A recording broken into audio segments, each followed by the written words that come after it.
आणि मुलींनी ते वर्ग सारवायचे अशी प्रथा त्यावेळेला आमच्या वेळेला होती.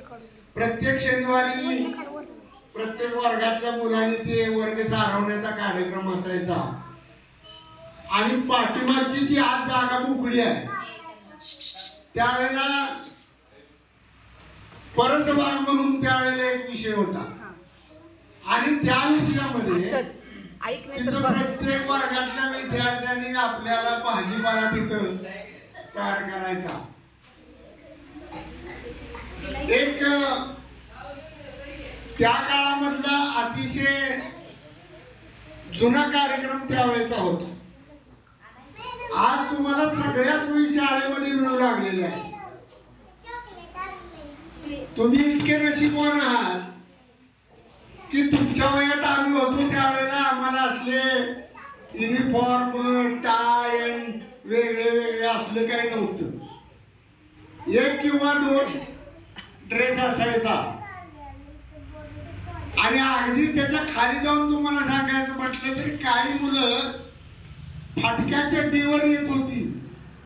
त्यांची आजी किंवा आई ती शिवलेली असायची. तो शिवून सुद्धा ती पॅन्ट कोणा अगदी जिरजिरी झालेली असायची. आठवड्यातून एक वेळ कपडे धुवायचे. त्यावेळेला 501 नावाचा साबण त्यावेळेला मिळत होता. त्या साबणानं धुवायचे. काही गरीब विद्यार्थी होते ते ओढ्याच्या पड्याला जायचे. छाडूची माती काढायची, त्याच्यामधलं पांढरं काढायचं आणि त्याने कपडे धुत होते. अशी त्यावेळेची परत होती. आज तुम्ही नशीबवान आहात. सर्व सुख सोयी आहात. अगदी गरीबातल्या गरीब विद्यार्थ्याच्या घरामध्ये सुद्धा अतिशय चांगले कपडे घालून येणारा विद्यार्थी आज आपण इथे पाहतो.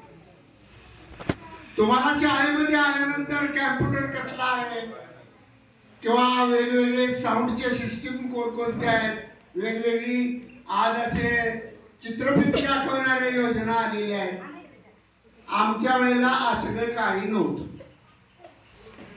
एक पिशवी, एक पाटी आणि एक पुस्तक असायचं.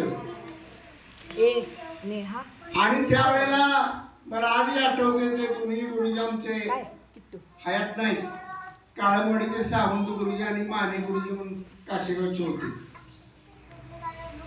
आम्हाला सर्व पाढे पाठ करायला सांगायचे, दिडकी पाठ करायला सांगायची, पावकी, की ज्यातलं काही थोडंफार ज्ञान तुम्हाला आज असेल ते ज्ञान त्या काळामध्ये त्यावेळेला दिलं जात होतं. वेगवेगळ्या वर्गांच्या मध्ये स्पर्धा लावल्या जात असत, हे त्यावेळेला होतं. आज अशा स्पर्धा असतात का नसतात मला काही माहित नाही.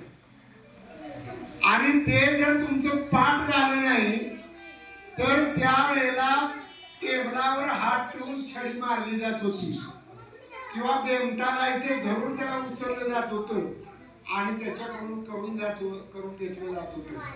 म्हणून आज आम्ही ग्रॅज्युएट होऊन म्हणजे झालं. शिक्षकांनी त्यावेळेला शिक्षा दिली हे त्यावेळेला जरी वाईट वाटलं तरी आज असं वाटतं की त्याने जर आम्हाला त्यावेळेला ती शिक्षा दिली नसती तर आज आम्ही असं घडलो नसतो. हे आज वयाच्या 75व्या वर्षी आम्हाला कळालं. विद्यार्थी मित्रांनो, आज एखाद्या मुलाला थोडं जे काही पोवाड मुलीने दिलं तर पोलीस स्टेशन पर्यंत पळणारे काही पालक आम्ही वर्तमानपत्रात वाचतो. मी शिक्षक होतो त्यामुळे मी हे अनुभव. तेव्हा विद्यार्थी मित्रांनो, गुरुजींनी मारले म्हणून कधी घरापर्यंत सांगत जाऊ नका. गुरुजींनी दिलेली शिक्षा हे तुमच्या जीवनाला लावलेले एक वळण आहे हे समजून तुम्ही शिक्षणावर प्रेम केलं तर भविष्यामध्ये तुमचं भविष्य उज्ज्वल आहे. आज तुम्ही ज्या शाळेमध्ये शिकता ती खूप शाळा सुंदर झालेली आहे आणि या गोष्टीला अनेक कारण आहेत की यापूर्वी काही शिक्षक मंडळी होती. ज्या वेळेला काही आम्ही सुशिक्षित मंडळी ज्या वेळेला शाळेमध्ये ज्या वेळेला आम्ही प्रवेश केला त्यावेळेला काही मंडळींना हे काही आवडतही नव्हतं. आम्ही काही इथं सांगितलं पण त्यानंतर एका काळामध्ये आम्ही असंही सांगितलं की ज्या शिक्षकांना आम्ही सांगितल्या पद्धतीनं ही शाळा जर सुधारायची नसेल तर त्याची बदली होईल आणि ती या बदल्या करण्यासाठी काही लोकांच्याकडं म्हणजे अशा बदल्या करण्यासाठी सुद्धा आम्ही प्रयत्न केले आहेत आणि बदलून काही शिक्षक आणलेले आहेत. आणि ही आज काय शाळा दिसते ती अगदी आलेल्या नवीन काही लोकांच्याच मुळे झाली असं नाही. त्याला पाया घालणारी काही मंडळी पूर्वीपासून काय आली आणि त्याच्यानंतर त्याला आज तो वटवृक्ष तयार करण्याचं काम पाटील गुरुजी आणि जाधव मॅडमनी केलेलं आहे. आज तुम्हालाही दोघांना सांगतो, तुम्ही आता रिटायर झाला तर काय प्रश्न नाही, पण जोपर्यंत तुम्ही शाळा म्हणजे नोकरीमध्ये आहात, तुमची कुठं बदलीची ऑर्डर आली तर घरात आणण्याची मी तुम्हाला 2 मिनिटांमध्ये कॅन्सल करून तुम्हाला तिथे ठेवलेलं काम करतो. दुसरी गोष्ट अशी की या शाळेला काही लागणारी मदत आमच्यासारखी काही मंडळी आहेत की जी शिक्षणावर प्रेम करणारी आहे. आज इथं काय मंडळी आहे या सर्वांनी आपण शाळेसाठी मदत करू. ही दिसणारी आजची जी पिढी आहे ती भविष्याचं एक मोठं मंदिर आहे. ही मंडळी जर शिकली, आज बघतोय आपण काही मधली पिढी जी आहे अनेक प्रश्न त्यांच्या पुढे उपस्थित आहे.